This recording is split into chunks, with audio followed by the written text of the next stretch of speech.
एक समय की बात है, हारमनीविले नाम के एक अनोखे छोटे से गांव में गुरुजी नाम के एक बुद्धिमान बुजुर्ग रहते थे। उनके गहन ज्ञान, करुणा और बुद्धिमता के कारण गांव वाले उनका सम्मान करते थे।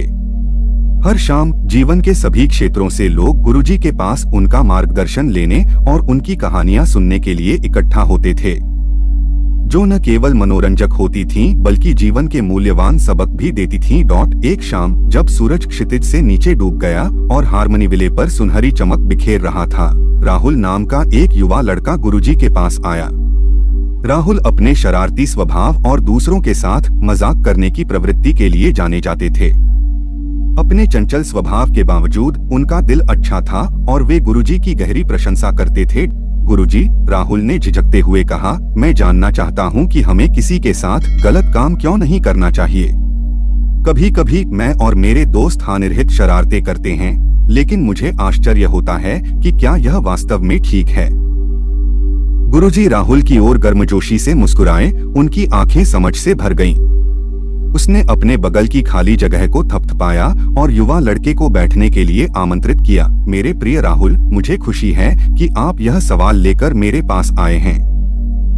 मैं एक कहानी साझा करता हूं जो आपको यह समझने में मदद करेगी कि हमें हमेशा दूसरों के लिए सही काम करने का प्रयास क्यों करना चाहिए।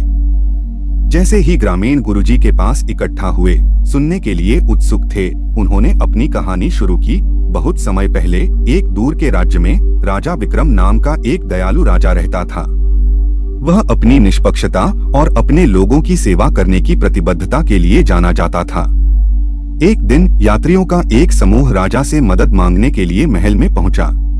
यात्रियों के नेता महेश नामक एक बुजुर्ग व्यक्ति ने राजा के सामने झुककर कहा, महाराज, हम विनम्र व्यापारियों का एक समूह हैं जो अपना सामान बेचने के लिए पड़ोसी राज्य की ओर जा रहे थे।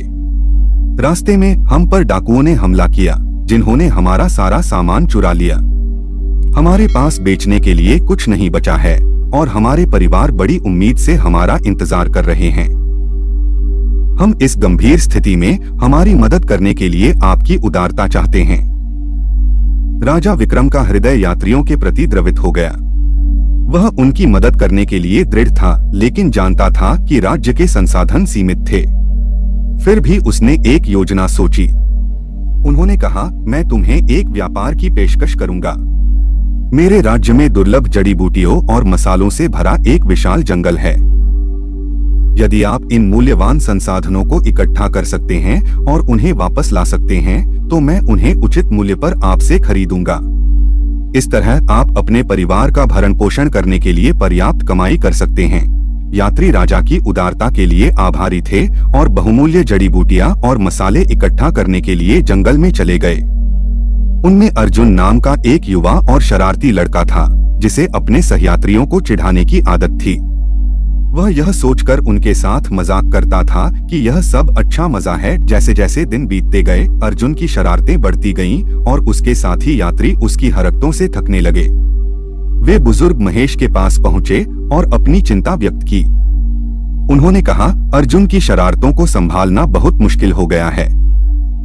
हमें उसे सबक सिखाने की जरूरत है ताकि वह अपने कार्यों के परिणामों को समझ सके। एक बुद्धिमान और धैर्यवान व्यक्ति महेश ने अपने साथी यात्रियों की बात सुनी और समझ में सिर हिलाया। वह जानता था कि अर्जुन को कोई नुकसान नहीं पहुंचाना था, लेकिन उसे दूसरों के साथ सम्मान और दयालुता का व्यवहार करने का मूल्य सीखने की जरूरत थी। अगली सुबह जब यात्री जड़ी बूटियां और मसाले इकट्ठा करने में व्यस्त थे, महेश अर्जुन के पास पहुंचे। उन्होंने कहा, अर्जुन, मेरे पास तुम्हारे लिए एक विशेष कार्य है। जंगल के मध्य में एक पवित्र उपवन है जिसे अंजना चक्र के नाम से जाना जाता है। इसे वन आत्माओं का निवास स्थान कहा जाता है। मैं चाहता हूं कि आप वहां जाएं और एक दुर्लभ और नाजुक फूल वापस लाएं जो केवल उसी उपवन में उगता है। अर्जुन की आंखें उत्साह से फैल गईं। सचमुच बड़े महेश, अंजना चक्र से एक दुर्लभ फूल, मैं यह करूंगा। महेश ने मुस्कुराते हुए चेतावनी दी, लेकिन याद रखना अर्जुन, अंजना चक्र की आत्माएं शरारती मानी जाती हैं।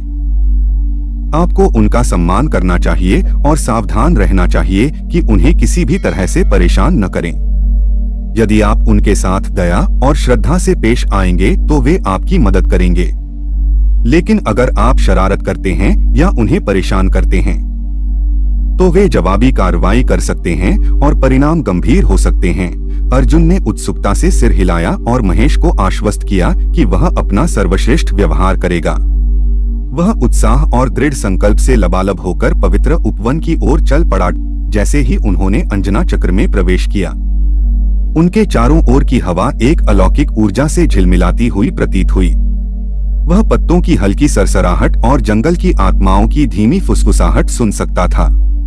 अपने उत्साह के बावजूद अर्जुन ने खुद को सम्मानजनक और सतर्क रहने की याद दिलाई। जैसे ही वह दुर्लभ फूल की खोज कर रहा था, अर्जुन अपने भीतर शरारती आवेगों को फूटते हुए महसूस किए बिना नहीं रह सका।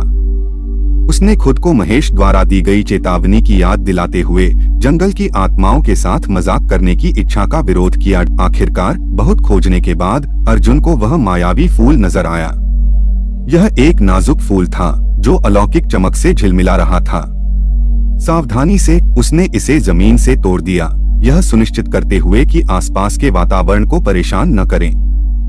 जैसे ही वह जाने के लिए मुड़ा, उसने देखा कि जंगल की आत्माओं का एक समूह उत्सुक आंखों से उसे देख रहा है।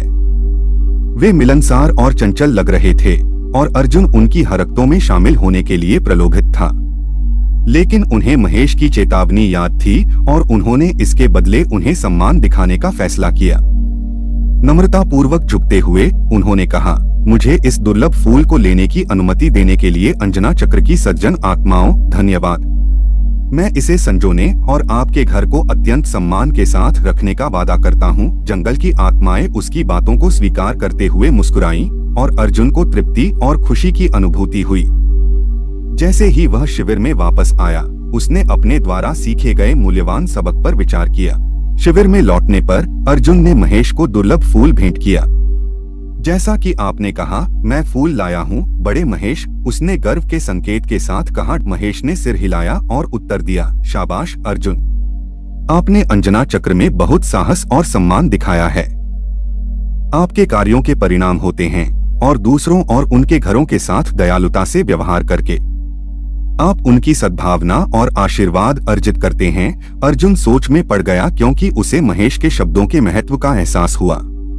उन्होंने प्रत्यक्ष अनुभव किया था कि दूसरों के साथ दयालुता और सम्मान के साथ व्यवहार करने से कैसे सकारात्मक परिणाम मिल सकते हैं। उस दिन से अर्जुन ने अपने साथी यात्रियों के साथ मजाक करना बंद कर दिया और इसके बजाय मददगार और विचारशील होने पर ध्यान केंद्रित किया।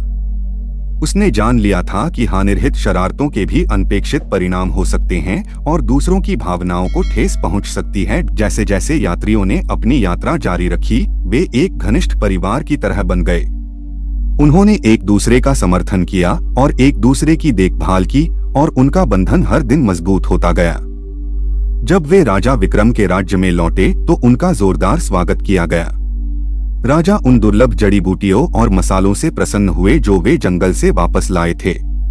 उसने उन्हें उनके सामान का उचित मूल्य दिया, जिससे वे आशा और खुशी के साथ अपने परिवारों के पास लौट सके। इस यात्रा ने अर्जुन को दूसरों द्वारा सही काम करने का मूल्य और दया और सम्मान दिखाने का महत्व सिखाया था।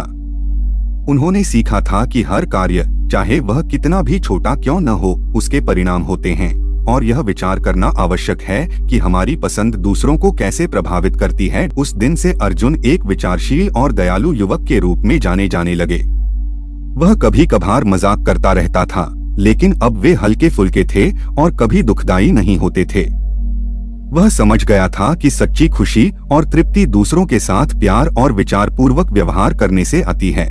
गुरुजी ने कहानी समाप्त की और ग्रामीण मौन बैठे इसमें निहित ज्ञान पर विचार कर रहे थे। नई समझ के साथ राहुल गुरुजी के पास पहुंचे और कहा, धन्यवाद गुरुजी, मैंने दूसरों के साथ अच्छा व्यवहार करने और उनके साथ दयालुता और सम्मान के साथ व्यवहार करने का महत्व सीखा है। मैं अपने कार्यों और दूसरों पर उनके प्रभाव के प्रति अधिक सचेत रहने का प्रयास करूंगा। गुरुजी ने राहुल को देखकर मुस्कुराते हुए कहा, तुमने अच्छा सीखा मेरे बच्चे। याद रखें कि हम जो विकल्प चुनते हैं वह न केवल हमारे अपने जीवन को बल्कि हमारे आसपास के लोगों के जीवन को भी आकार देते हैं। प्रेम और करुणा को अपने कार्यों का मार्गदर्शन करने दें और आप दुनिया में प्रकाश की किरण बन जाएंगे। उस दिन से राहुल ने दया, सहानुभूति और दूसरों के प्रति विचारशील जीवन अपना लिया। वह अपने साथियों के लिए एक प्रेरणा बन गए, उन्हें दूसरों द्वारा सही काम करने की सुंदरता और दुनिया में सकारात्मक बदलाव लाने की खुशी दिखाई, और इसलिए गुरुजी की बुद्धिमत्ता की कहानी और अर्जुन की आत्मखोज की यात्रा की कहानी हारमनी विले की लोक कथाओं का एक प्रिय हिस्सा बन गई। ग्रामीणों ने एक दूसरे को दयालुता और सम्मान के साथ व्यवहार करने के महत्व की याद दिलाते हुए पीढ़ी दर पीढ़ी यह सीख दी। जैसे ही हारमनी विले में सूरज डूबा, ग्रामीण तितर बितर हो गए, गुरुजी की कहानियों के शाश्वत ज्ञान को अपने दिलों में ले गए, और युवा राहुल के दिल में एक नई समझ विकसित हुई, जिसने दूसरों के लिए सही काम करने और दुनिया में प्यार और दयालुता का स्रोत बनने की आजीवन प्रतिबद्धता जगाई।